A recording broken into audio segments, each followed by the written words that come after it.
Case of a 53-year-old female who presented with upper abdomen pain, progressive abdominal distension. Clinically, the patient had a large abdominopelvic swelling corresponding to 36-week uterus which was palpated per abdomen. Clinician suspected adnexal malignancy. On clinical and laboratory evaluation, the tumor markers were found to be significantly elevated, with CA125 being 585 units per milliliter, CA19 908 units per milliliter, CA carcinomatosis antigen being 45.5 nanogram per milliliter, raising strong suspicion of a malignant etiology, likely ovarian in origin. The patient came to us for contrast-enhanced sonography. On contrast-enhanced, we found that there are bilateral large adnexal masses, which you are able to see over here in the images. These bilateral adnexal masses are appearing as multiloculated with predominantly cystic content, thick enhancing septations, and very small enhancing eccentric mural nodule. The left adnexal mass over here measured approximately 80 by 80 centimeter, and right adnexal mass measured approximately 75 by 75 millimeter. Previously I said centimeter by mistake, that should be taken as millimeter as well. Both of these lesions are abutting the medial aspect. You can see they are abutting the medial aspect, causing mass effect focally. And they are abutting the uterus as well, pushing the uterus anteriorly as well as urinary bladder anteriorly without definitive invasion. You can see the urinary bladder wall is separate. There is fat standing between. There is proper fat print which is between the lesion and the. Now comes the most important presentation of this case. You can see there is extensive peritoneal thickening over here, with diffuse omental thickening presenting as omental caking. You can see this is omental thickening. This is a very important presentation. How do you differentiate? If you see the images in coronal section as well as in sagittal section, we can see that they are not the bowel loops. You can see they are hanging edges are there, and here are the bowel loops. They are separate from the bowel loops. See, we do not have any end over here. There is nothing. There is no continuation at the bottom, suggesting that they are separate from the bowel loops. These are actually extensive omental thickening and peritoneal thickening that is present over here. So as we discussed, there is evidence of extensive peritoneal thickening and omental thickening which is seen over here. This omental thickening are in pattern of are with nodularity, forming omental caking. You can appreciate over here. These are all omental caking with omental thickening. In addition to this, there are multiple peritoneal deposits involving paracolic gutter, mesentery, pelvic peritoneum, and subphrenic space. To be very precisely evaluating, you can see that these enhancing nodular opacities which are present, this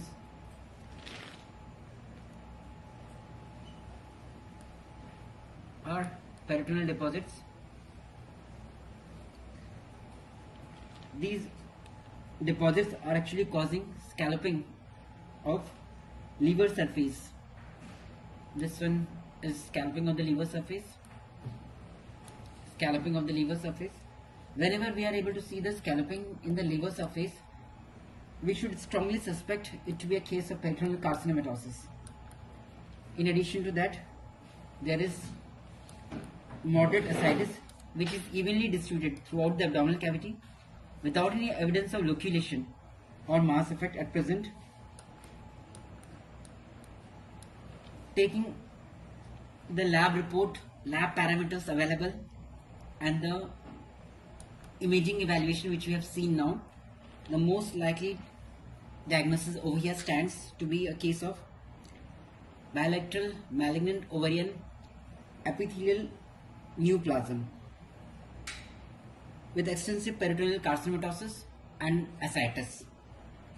When we consider the staging perspective, it goes and fits to FIGO stage 3C, ovarian carcinoma, because we have peritoneal metastasis that has extended beyond the pelvic region. We see it has extended to the level of the right subphrenic space, means it is beyond the pelvic region. Further, we do not have any solid organ metastasis at present, so it is limited to the stage 3C. Taking differential diagnosis into consideration, the Krukenberg tumor stands to be a very important differential diagnosis, as because bilateral adnexal are involved over here, where we do see bilateral multiseptated, multiloculated cystic lesion with enhancing septations over here. But Krukenberg tumor should not be a priority over here in view of very much elevated carcinoembryonic antigen level, and in Krukenberg tumor we do have predominantly solid morphology. Here we do have cystic appearance, which favors more of epithelial neoplasm. Our next step would be, we have to do image guided biopsy from the omental region from here, as well as from the primary lesion for histopathological evaluation and for any peritoneal dissemination confirmations. In case there stands to be any other primary etiology which is not over here by as far as we are able to see, it could be a case of Krukenberg tumor, but as we do not see any other primary lesion, and so preferably it happens to be a case of bilateral ovarian neoplastic lesions with peritoneal carcinomatosis, peritoneal deposits. Other differential diagnoses that could be considered over here, we can have primary peritoneal lesions with Krukenberg tumor as a secondary. Again, as we said, the solid component in the lesions are very less.